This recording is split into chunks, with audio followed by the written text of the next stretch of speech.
Refli Harun juga ikut-ikutan mewawancarai misalnya kan, atau hal-hal yang begitu. Menurut saya kan Refli ini anak muda yang harusnya ya, menurut saya nih, karena saya kenal baik dengan beliau, menurut saya ini anak sebenarnya dibutuhkan oleh negara ini gitu. Kami memang bergiat Bang untuk menciptakan konsolidasi-konsolidasi untuk dalam tajuk besar mengadili 10 tahun Jokowi beserta keluarganya menggagalkan pelantikan Gibran Rakabuming Raka. Kita geser dari Gibran ya. Anda juga ingin Mulyono atau Jokowi diadili. Alasan Anda kenapa? 10 tahun Jokowi itu kompleks. Setiap tahun, setiap menit, setiap hari Jokowi mampu merubah perspektif orang dan kepercayaan orang. Sehingga saya nobatkan hari ini Jokowi adalah presiden paling palsu. Nah sekarang saya cuma pengen tahu nih mereka ini ke depan ini setelah Prabowo jadi presiden berani nggak begitu? Berani nggak ngata-ngatain Pak Prabowo sama seperti mereka ngata-ngatain Jokowi? Banyak keliling Indonesia gitu ya. Saya sih lihatnya nih yang teriak-teriak ini sebagiannya sebenarnya kecil. Dan ya, buat mereka itu mungkin yang paling penting, setiap orang yang nggak suka sama Jokowi silakan itu menghujat. Emang hobi kayaknya. Iya. Why? Kenapa Gibran harus dibatalkan menurut perspektif Bro Satria? Pertama karena kita telah gagal mengalahkan Gibran di pemilu Bang.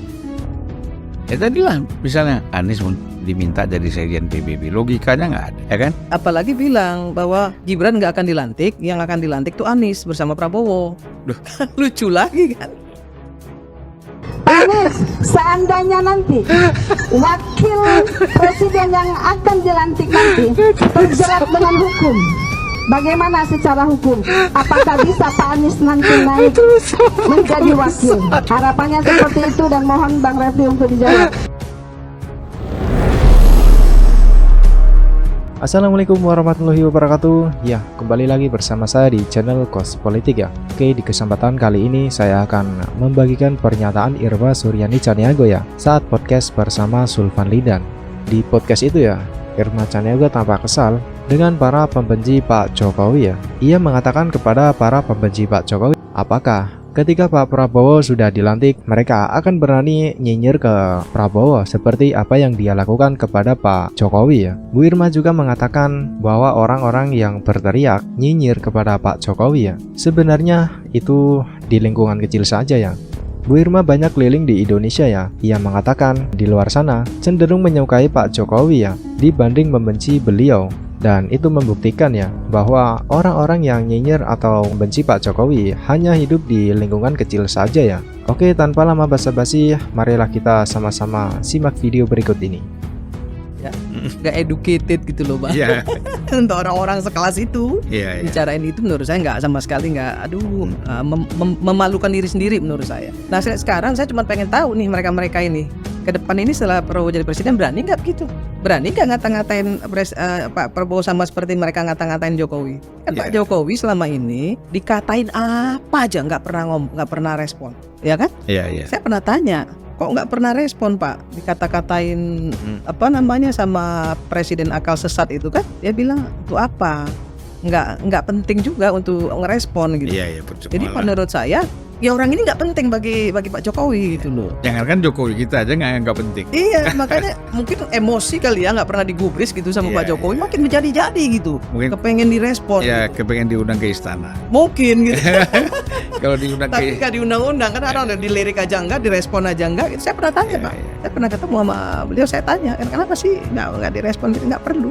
Yang kita perlu itu adalah bagaimana caranya agar Indonesia ini ke depan jauh lebih baik. Iya. Itu sih Bang. Sedih juga kita. Sedih ngelihatnya. Sebenarnya kan itu kawan-kawan kita semua. Bung Refli, terus siapa? Abraham Samad. Saya terus terang kalau di situ itu yang paling saya ini Pak Din Samsudin ya. Dia kan pernah ketua umum PP Muhammadiyah dan intelektualitasnya di atas rata-rata juga Pak Din Samsudin. Tapi terjebak di dalam permainan-permainan praktis seperti ini, diajak-ajak oleh kelompok ini untuk bergabung, itu yang menurut saya kasihan. Ya, gitu. Udah tua ya. Iya, tua sih nggak sebaya lah Mas. Ya, tapi kan nggak perlu diajak-ajak hal-hal yang seperti itu harus. Iya. Ya kalau yang lain itu kan memang ada masalah. Kalau Pak Din kan nggak ada masalah sebenarnya. Tapi saya kira Bang, setelah saya banyak keliling Indonesia gitu ya. Saya sih lihatnya nih yang teriak-teriak ini sebagiannya sebenarnya kecil, nggak banyak, tapi suaranya gede, suaranya besar, Karena suaranya kemana-mana penuh. Pak, karena kemana-mana bawa toa. Iya. Iya. Sebenarnya nggak banyak yang begitu itu, nggak banyak. Cuman karena mereka itu berada di podcast, di media dan lain sebagainya, jadi kelihatan seperti besar gitu ya. Sebenarnya Iya. suaranya aja yang besar, tapi orangnya nggak besar. Lah itu karena selalu yang mereka angkat itu kan mereka menggunakan teori di dalam jurnalistik. Kalau orang digigit anjing itu biasa. Nah, mereka mau bikin ini orang yang menggigit anjing. Iya kan? Itu supaya jadi berita. Jadi dibalik-balik. Nah ternyata Semua dikontenin lah. ternyata respon dari masyarakat tadi kan dari pengalaman Kakak Ira dan kita jalan kemana-mana juga nggak ada responnya. Ya. Dan ini kan mereka harapkan bahwa respon itu bukan hanya sekedar simpatik, respon itu dalam bentuk gerakan. Ya. Dan orang kan mau ikut gerakan kan harus kenal dulu siapa mereka. Betul. Dan yang sudah kenal tahu nggak bakal mau ikut. Ini backgroundnya udah diketahui semua kok, ya kan? Dulu punya jabatan, sekarang nggak punya jabatan.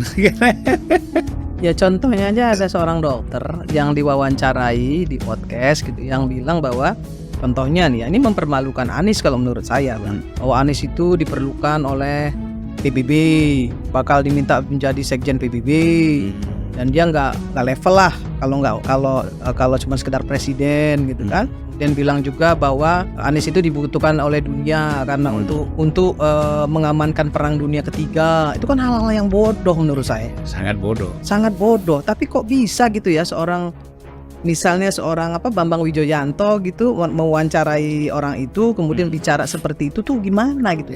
Refli Harun juga ikut-ikutan mewawancarai misalnya kan, untuk hal-hal yang begitu. Menurut saya kan Refli ini anak muda yang harusnya ya, menurut saya nih, karena saya kenal baik dengan beliau, menurut saya ini anak sebenarnya dibutuhkan oleh negara ini gitu, untuk membangun negara ini dengan kecerdasannya. Dia kan profesor, Bang. Iya. Masih muda. Katanya belum profesor. Saya nggak tahu, kan suka disebut profesor. Katanya belum. Oh belum ya, Bang ya? Saya kira Sorry. Minta ini. saya kira untuk seorang Refli gitu, Iya kakak, sorry ya. saya kira Indonesia butuh beliau lah gitu ya. Dia bisa ikut membangun bangsa ini ke depan. Jangan justru terbawa-bawa dengan orang-orang yang seperti ini. Saya sih terus terang menyayangkan gitu, karena saya tahu Itulah Refli, ini orang, Din ini Samsudin kan. cerdas gitu. Cerdas dia. Iya. Ya oleh karena itu kita mengharapkan bahwa setiap orang itu kan harus mempunyai sikap yang jelas gitu loh. Jangan bermain di dalam pragmatisme. Kalau nggak suka, kemudian ada peluang kita manfaatkan untuk meningkatkan tensinya gitu kan. Ya tadilah misalnya Anies diminta jadi sekjen PBB, logikanya nggak ada, ya kan? Apalagi bilang bahwa Gibran nggak akan dilantik, yang akan dilantik tuh Anies bersama Prabowo. Duh. Lucu lagi kan? Bukan sama Puan lagi, sama Anies.